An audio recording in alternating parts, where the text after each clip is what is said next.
I'm Jake. I'm Tom. And we are VIMTV, Velocities in Music, the best kept secret in music reviews. Today, we're going to review the latest release from Kurt Vile, entitled Wakin, or Wakin on a Pretty Daze.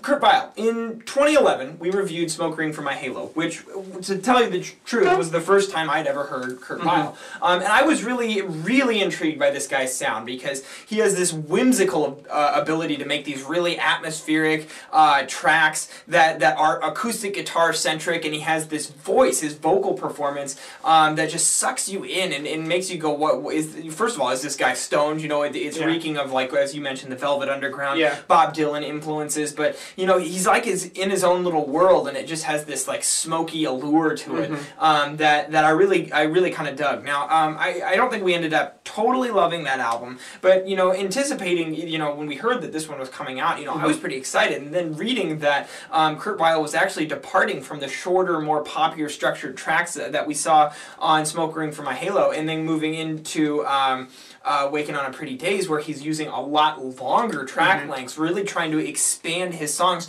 so that you get these parts that just grow. Like it's like if your favorite song goes on for a certain amount of time and you just repeat that to really let these tracks build. So you do have several tracks on here that are long. There's a 9.5-minute track, and the closer is a 10.5-minute track, and several other longer tracks throughout the center of the album. Now, Tom, what was your take on this change in direction for Kurt Vile? Well, I was intrigued as well when I heard that, because that is a big departure. But what I was a little bit disappointed coming from that standpoint, I wasn't disappointed in this album as a whole, but just from that factor, is that I feel like the longer tracks, he doesn't necessarily do a whole lot more to develop them. He just kind of, I don't want to say drags them on, but he just kind of does a lot of the same things for longer. It's almost like he establishes what would be a normal acoustic singer-songwriter track with, you know, kind of softer, it's not very intense music, it's just well composed, lots of layers and you know, bass and lots of layers of guitar, which we'll talk about.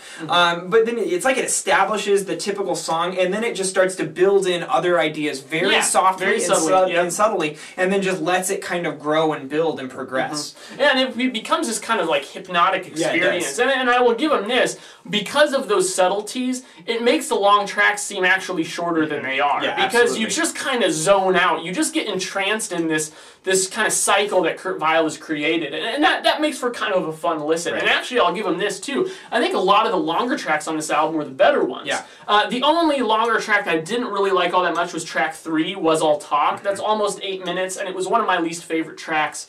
But really, actually, that's one of my biggest complaints about this album, too. Well, one of my only complaints is just that there were a handful of tracks I didn't like. I know both you and I weren't huge fans of track 2, KV Crimes. Just didn't sound like he was really selling it, like it was really as inspired as some of the other songs on the album. Yeah, it's almost like he's so committed to that just kind of, I don't want to say lazy, but just unenthused vocal presentation. I mean, it's his style. It's like he's so committed to this vocal style that he's not willing to ever up the intensity level to meet the intensity level of the track. KV Crimes actually rocks out. You get a little bit more of like distortion in the electric guitar, the natural presentation of the song. It's one of the shortest tracks on this album, and it's just more of an aggressive presentation. Vocal style just doesn't meet that. Yeah, and you hit the nail on the head for really my other big gripe about this album. It's just that I feel like, well, he's got these interesting variety of moods from song to song. You know, there is good dynamics there in the instrumentals, but when the vocals are doing kind of the same thing,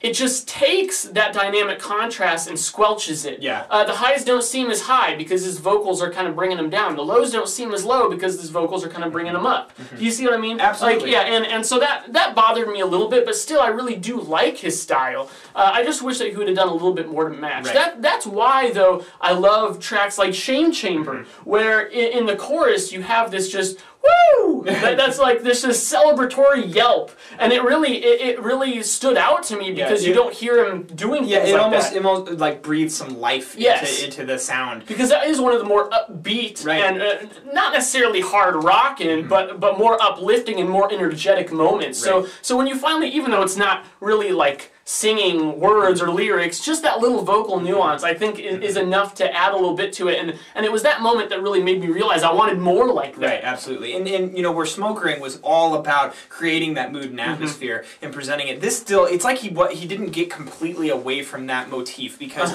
this is still all about mood and atmosphere. Yeah. It is really just, he is presenting a just laid back, chill kind of vibe on this album that's present on every track, whether it's to the benefit of the track or to a fault of the track. And I feel like on some tracks it really worked, and when he does change the mood, like one of your track picks, track 4, Girl Call Alex, where he actually gets a little bit more somber in the mood. I really like it. It shows that he can do more than just one idea in presenting more than just one idea. And I think that that's really imperative that he accomplishes something like that on a longer album. This album does get up there in length. Yeah, now, it's under 70 minutes. Absolutely. And to me, the thing that's most impressive about that is that, you know, you mentioned Shame Chamber, where then, you know, tracks 8, 9, 10, and 11, where specifically tracks 8, 10, and 11 are all very good. Airbud, and then the closer, Goldtone, 10.5 minutes long, but that song progresses very nicely. It builds very slowly and subtly, and then at the end you have almost like an electronic melody backing. It's a big outro that would only fit at the end of this album. Yeah, and I actually read that, so the one of the new guys that he kind of brought into his band, which the band actually has a name, but I forget what it is,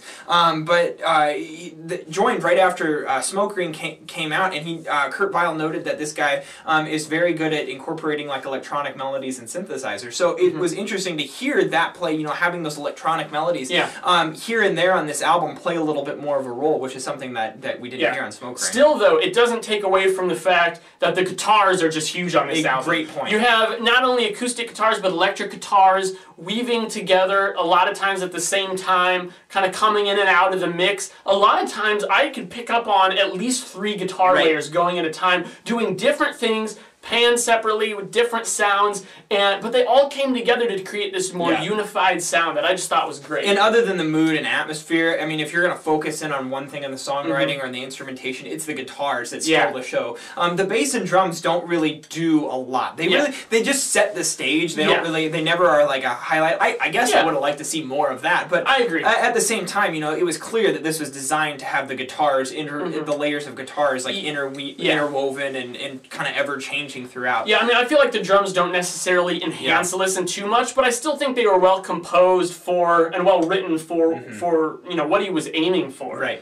Overall, I thought this was a pretty high quality release from Kurt Vile, and there was things that he could do to make me fall in love with it more, to enhance the listening experience for me. But I think it's a really solid effort, and definitely one that I'm going to come back to. I'm going to go 78 on this one. I'm going to go 76. Nice. So an upper 70 score. That seems like a bad grade if you were in high school. We actually think that that's an awesome score here at Velocities in Music. Something that means that we really like this album, but we're not in love with it. And still, so that we'll be coming back to this one through the rest of 2013, and it will very likely show up on our list at the end of the year. Now, what did you guys think about Kurt Vile's Wakin on a Pretty Daze? Let us know at www.velocitiesinmusic.com or youtube.com/velocitiesinmusic. Now, as always, follow us on Twitter, like us on Facebook, and please leave us a comment letting us know what albums you're into that are coming out right now that you'd love to see us review, because we take your suggestions, put them on our list, listen to them, and then if we think they'll make good reviews, we push them up on the list and review them. That's the way this place works. I'm Jake. I'm Tom. And we are VIMTV, moving music critique forward.